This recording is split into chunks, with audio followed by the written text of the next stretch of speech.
we'll have special guests from the cast and crew of The Wheel of Time. Plus, we'll be sharing behind-the-scenes footage and geeking out about Episode 7 with our fellow Wheel of Time fans. And don't forget, stick around for a look at next week's episode.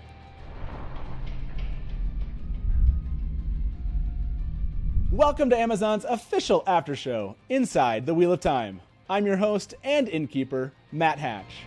Damn, the dragon was reborn. Let's get inside Episode 7. A pregnant Aiel maiden dances the spears. Nynaeve shields her escape from the Black Wind. A ring of gold, a white flame, and golden eyes. Min shares her viewings. Rand believes he is the dragon reborn, and he and Moraine enter the Blight alone. Will they survive the Eye of the World? And will their friends find them in time? Into the shadow with teeth bared we go. And what was that? Episode 7, let's break it down. I'm so glad to have Daniel, Rhythma, and Critter with me to talk about what just happened with that Aiel at the beginning of this episode. And so let's just jump into it. Best cold open of the season so far. I'm obsessed. We saw part of it, we saw hints of it in the trailers, and everyone was like, is that an Aiel? It's gotta be an Aiel. There's the spears. And the fact that we got to see not just an Aiel, but that Aiel giving birth while absolutely wrecking everybody that comes into her way. It was so awesome. So first she goes, Rah! And then she goes, Rah!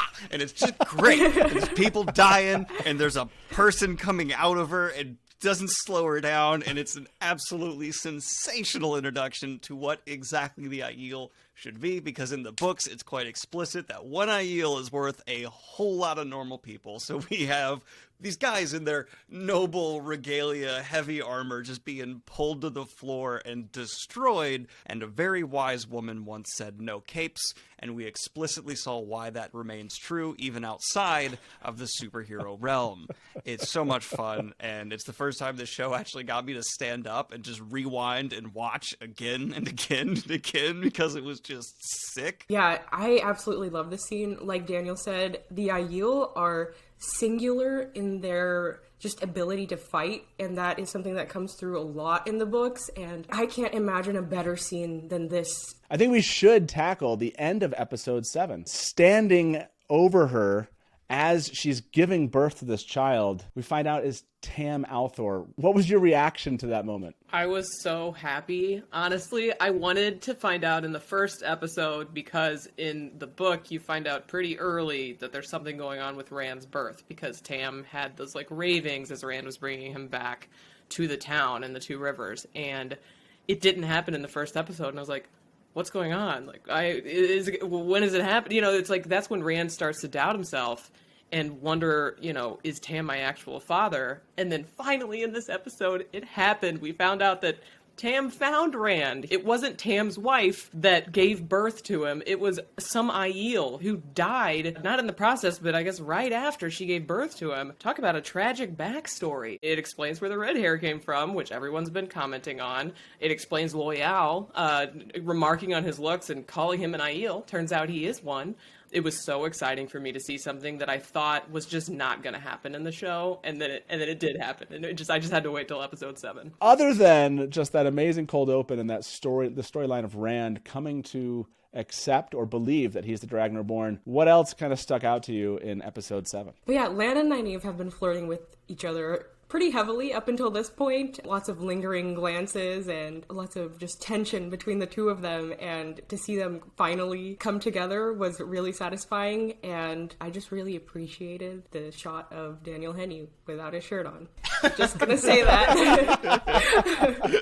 They do have that moment afterwards where she gets to know a little bit more about why he's being called Daishan. Mad props to Nynaeve for bagging not only a warder, but a king. I know. Good for her. It makes Lan so much sexier that he is a king, but he's still able to, like, cede authority to a woman. Like, that is just the sexiest thing a man can do. I love Lan. Sorry, I don't want to turn this into a Lan thirst episode, but... Don't worry, Daniel Henney is going to watch this, and you might meet him in life, so just... Daniel Henney, if you're watching this, log off right now. This is not for you. I feel like this episode was all about the relationships. It was kind of other than the incredible cold open, it was build up for what comes next. And so, Lan and Nynaeve was fabulous. I loved the Rand Egwene moment whenever she comes out and he knows her and he's like, I know that whenever you're ready to talk, you always come find me. And basically I just felt fluffy that whole time. My favorite quote was when Rand said, every Aes Sedai needs a warder. Do you think I'd let someone else be yours? I literally just died a little bit. I was just like, oh god, I didn't know that I would love them so much, but I love them so much. And also the surprise love triangle. I guess it's not like a surprise because they they hinted at it throughout the show, but it's not the thing that happens in the books as much. Whenever Nynaeve just called it out, I was like, oh dang, they're really going there with this love triangle. Even though, I'm just fully team Rand Egwene, so there wasn't much drama there for me because I knew who she was going to pick. And now one of the new characters, though, one of the new performances come up here is Min. What was your reaction to finally meeting Min here? Min is one of my favorite Wheel of Time characters. This is probably one of the most accurate interpretations of a character from a book we've seen so far, especially her visions. It's exactly how I've always seen it in the books, these kind of mirror images floating above people. So I'm thrilled they went that way, and the performance behind it is just that clever, not snarky, just more cutting attitude that she has, I find to be much needed when you're dealing with stubborn sheep herders. A welcome presence of someone who's got that New Yorker-esque kind of view on the world I found to be well-fitting and a refreshing breeze compared to a lot of these country bumpkins who have been steering the ship so far. It also leads into my favorite quote of the episode, which is the brooding one where Maureen cuts in and goes, they're all brooding. Yeah. She's like, the one on the left. That was good. I think she looks great. I think her attitude is perfect. I really liked her conversation with Rand. It felt like he was a whole different person when he was around her versus when he's around anybody else. I thought they had some kind of chemistry in a way, and how she kind of danced around answering his questions and Moraine's questions was very Min. I think she's a lot of people's favorite or near favorite character, and I'm really excited to see more from her. Rhythma, how did you feel about finally getting to Fal Dara and meeting some of these characters you'd read about? I just have to say, I loved the little detail where she just always poured a drink anytime someone asked her something, and then she gave them a drink because she's like, are you sure you want to know? But yeah, Fal Dara was fantastic. And I think Lord Agelmar, he's definitely slightly different from the books. There's a little tension there with him and the White Tower, which is interesting. It just kind of points to what Logain was saying earlier with how, far away from the White Tower, people kind of are starting to maybe not respect the Aes Sedai as much, or not, understand their power or seek their help. And I think it's kind of pointing to some tensions between the White Tower and the rest of the world. And yeah, just some cracks within the White Tower's power. How did you approach the difficult decisions that Egwene makes around destiny, duty, and love? And what do you hope that viewers will think about Egwene's decisions? I think she has an incredible sense of duty and believes in destiny and feels that she is destined for something greater than what her life would be in the Two Rivers. And that comes at a massive cost, and a lot of sacrifice. She depends on the people like Nynaeve to help her through those tough decisions. And that's very similar to, I feel like Zoe and my relationship in real life. We are so there for each other and depend on each other. But I hope that fans will have a bit more insight into her decisions and why she does the things that she does. But, she wants to change the world. She's willing to make those sacrifices to leave the world in a better place than she found it. Where are we today? What are we doing?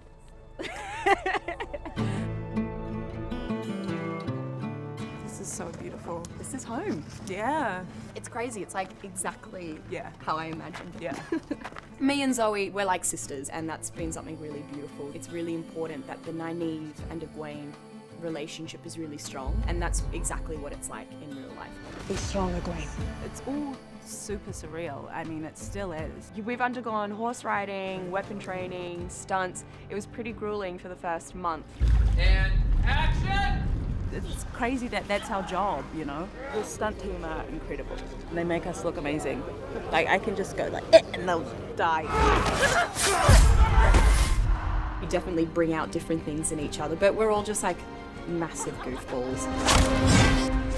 God! Thank Thanks, so much, guys. Really Thank appreciate that. you. Lunchtime.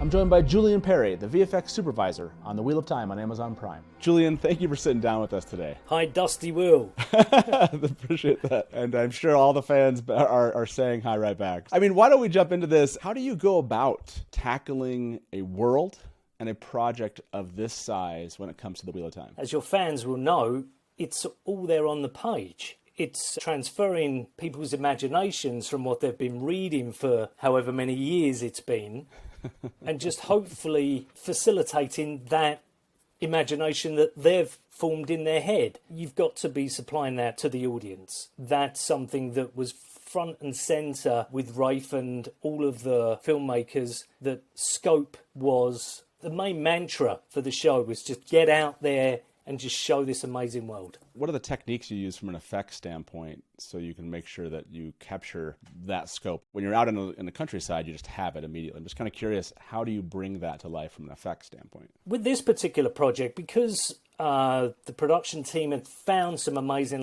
landscapes, locations, we come in because, you go to a Slovenian location which looks absolutely amazing, but you've got a 21st century car park in the background.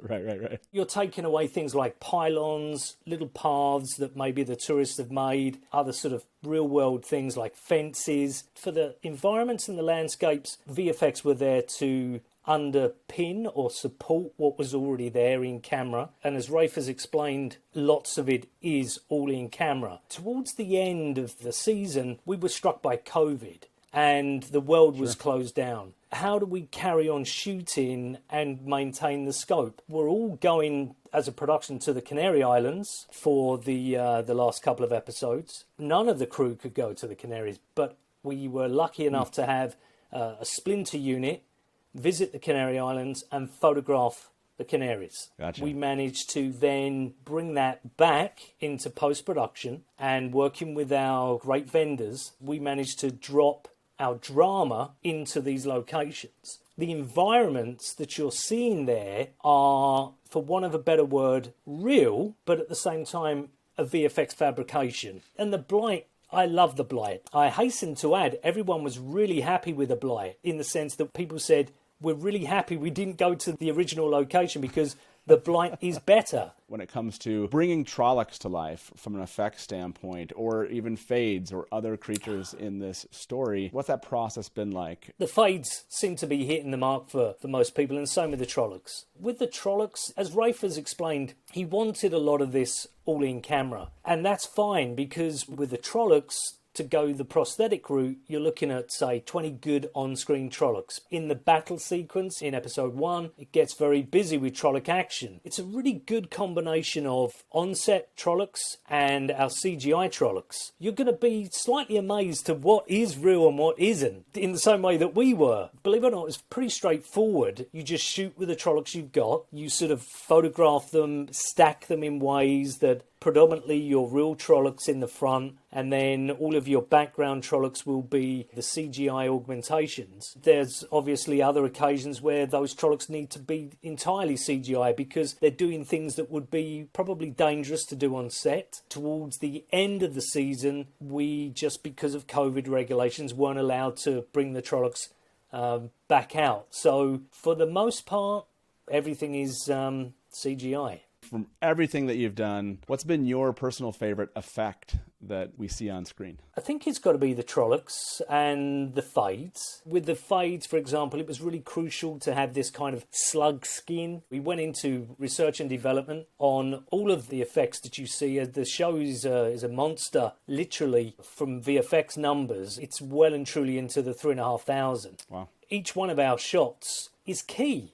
It's great to design creatures. I love getting involved in that aspect. It's pure imagination. Again, driven by, as I mentioned before, lots of book reference on the creatures and how disgusting they were and just how mixed up they were, being half human, half beasts. Yeah, we had a lot of fun with it. Well, Julian, thank you so much for being here with us. I really appreciate just this little peek that we've gotten into what's clearly been so much work. Just a shout out quickly, how many people were involved on the effects of the Wheel of Time?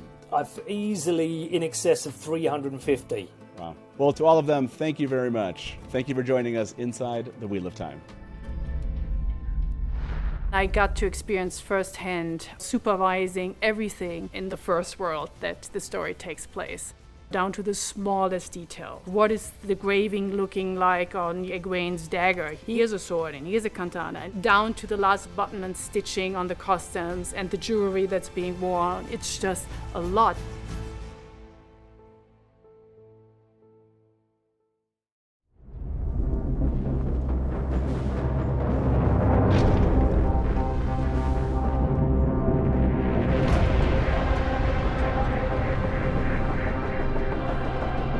Experience the origins of the Wheel of Time with exclusive animated bonus content from Prime Video X-Ray and see how the world broke. Simply press up on your Fire TV remote to have access to X-Ray or by tapping on your mobile device. Each episode is an expansive backstory in the Wheel of Time that must be seen to know the whole truth.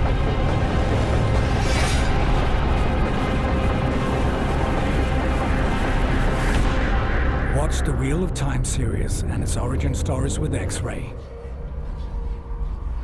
Right now I'm sitting down with makeup effects designer Nick Dudman. Nick, thank you very much for joining us. How are you doing today? I'm good. It's a pleasure to meet you. Yeah, you too. I really appreciate this. Now, you've worked on some storied franchises. What was the key for you when it came to making Trollocs only be and kind of come to life in the Wheel of Time world? I think with the Trolloc design, the key things that emerged were, you knew from the books, these are hybrids of humans and animals. They're not orcs, they're not goblins, they're not werewolves. They have to have something unique. And I wanted them to be as big as you could make them practically. What it led to was an approach that I suggested at the beginning, which was, instead of sculpting 25 different complete creatures, can we do this in a modular way? Pretty much all the Trollocs are horned. So we sculpted 6 or 7 different types of horn, and we had different sorts of prosthetic makeups and pull-on heads, but we made everything interconnect, and they all clipped in magnetically using rare earth magnets. So any pair of horns would fit any sculpt. So you could film a Trolloc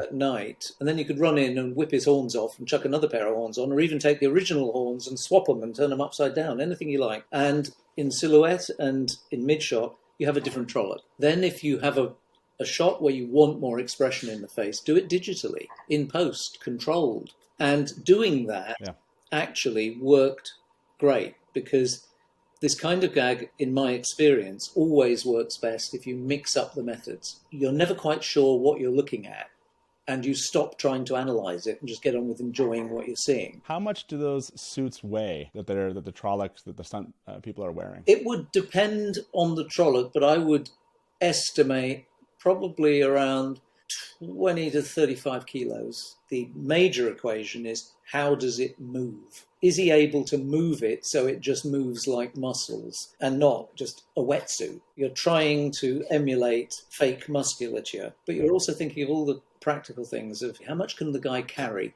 If he's carrying weight, where is it being held? If he's on stilts, where's his center of gravity? Because if there's too much suit out the front, will it pull him over? If there's too much at the back, will he fall backwards? In the hope that when you reach the set, although you've got this really complicated amount of stuff on someone compared to somebody who's just wearing a suit, that as far as the first AD and the director are concerned, they can just direct them, you know, without having to go to too much effort. Behind the scenes, all hell's breaking loose. You know, if you've got 20 Trollocs on set, there's nearly 60 people looking after them. Were there other makeup effects that you loved bringing to life on the screen for this world? Oh yeah, I mean, there's lots of things. I mean, you're very often having to do dummies of people because of the fact it's not safe for an actor to do it, or even a stuntman, or the character has to lie dead on the ground for, 3 days, and that's just not fair. Or indeed things like bodies being carried on horseback. We had dummies of most of the key cast at some point, and trying to do hyper-realistic dummies of people where every hair, every eyebrow is punched in. That's a cool thing to do. I've always enjoyed doing that. And of course, we often do animal things. We don't do anything that involves damaging a real animal. The Humane Societies always want proof of that. So it's always actually rather strangely satisfying if somebody phones up and says, "Oh, we've just seen this, we want the proof of the fact that isn't real sheep." And you think, we won. Then, that's great. And there were quite a few sort of dead animal things to do, which are fun. But the bulk of the stuff at the beginning was Trollocs. That was the first build to get done. And then it did ease up a bit once we'd actually got the hang of that. And we were doing fade things and dummy fades and, dummy Trollocs and all manner of stuff. Oh, now I want a dummy fade in my house now. I think you've just convinced all of the Wheel of Time fans out there that they know what they want to buy for Christmas this year for their family members. I love that. Thank you so much for sitting down with us today. It's been a pleasure to get to know you. Oh, no, thank you very much. It's a joy. We are on the back lot here at Jordan Studios. I've never seen anything like this. It's amazing. It's not lost on any of us how much people love these characters. It was such a massive undertaking. This character who is just beloved by so many people. As an Asian actor, I never thought I'd have a chance to do something like this in my life. The entire cast has been amazing. It's been very, very fulfilling on many levels. It's going to be overwhelmingly positive from the fan base. The world is being made for them. This is the little kid dream right here.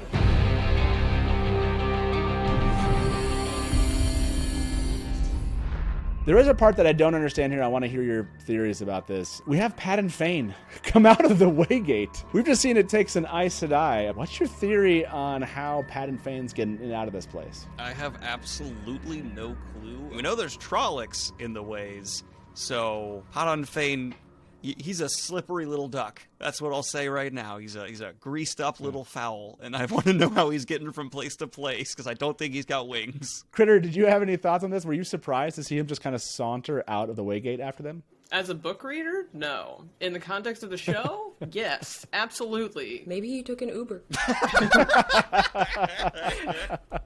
This episode ends, I think, on a shocking note. Rand and Moiraine leaving everyone behind and entering the Blight to go to the Eye of the World. What is it you kind of anticipate or hope or speculate might be happening here when it comes to Rand and Moiraine and the Eye of the World? I'm not sure what to think. Is the Dark One up there, or is this just subterfuge? Is this a trap? I'm really nervous. I'm glad, but also not glad that not everyone is going, because obviously I wouldn't want them to be in danger. The fact that it's just those two feels like they're putting them, the Dragon Reborn, in even more danger than he needs to be in. So I love the fact that this is about to go down up at the Eye of the World, and I can't wait to see how it all goes down, and finally maybe see Rand come into his own now that we know what he's been up to this whole time. We have one episode left, Daniel.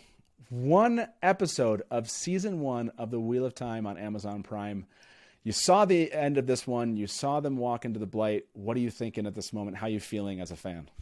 I'm a little confused at what the plan is at this point. I'm hoping that comes a little bit clearer in the next episode. But for me, knowing the dangers of the Blight, it does make a little more sense to minimize how big the party moving through this land is, because it's not welcoming. If you didn't catch it from the aesthetic, this place isn't where, you just go for a stroll. And I'm really excited to see how the show's going to make the Blight feel so dangerous the next episode. Thematically, we've kind of been building up to this with Moiraine showing time and time again that she's willing to put herself in danger. It kind of makes sense that it's just Moiraine and Rand at this point, and it felt right almost in a way. And yeah, I think watching them walk into the Blight, which we have no idea what's going to go down, it felt pretty fitting as the sort of penultimate episode of the Wheel of Time. I'm really jazzed about it. I've been really jazzed to see everything that's happened. Part of me wasn't sure they were even going to get to the Eye of the World this season, and so the fact that they have, and we don't know exactly what to expect up there. It makes me, as I said, nervous, but really excited. And also, I'm just wondering, Egwene and Lan and Nynaeve, they're not the type of people to just sit back, So what are they going to do? And yeah, basically, I'm just pumped. If I don't get more Aiel soon, I might cry. I was like, can we just skip a couple books? Right.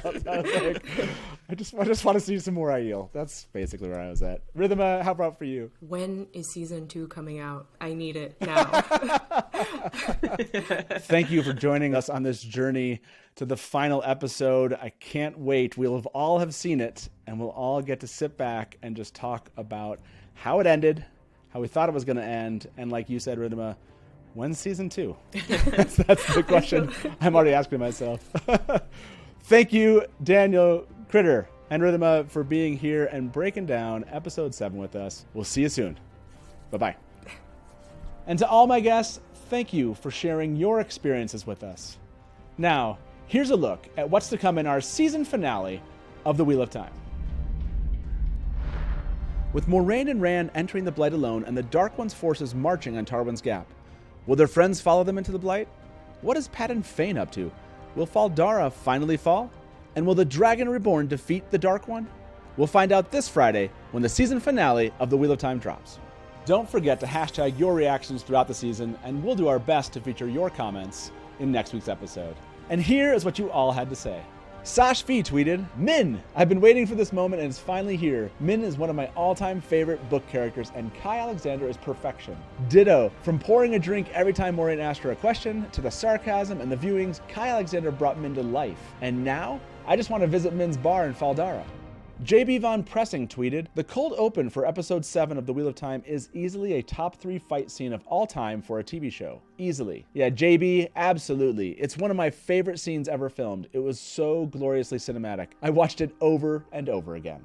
The Benji Blanco tweeted, The Wheel of Time episode 7 was fantastic. The best opener I've seen. The sheer violence it depicted was incredible. The tension between our group members was done well, and the reveal at the end, in my opinion, was done so elegantly. One more episode left. Let's go. Benji, I couldn't help myself from counting down the minutes left in episode 7. It was so jam-packed from start to finish and ended with a bang. Bring on the Eye of the World. That's it, my friends. I can't wait to see your reactions and share what you had to say about how it all ends. And be back here next Tuesday for a special final episode chatting with the cast and crew. I'm your host and innkeeper, Matt Hatch. Thank you for joining us inside the Wheel of Time.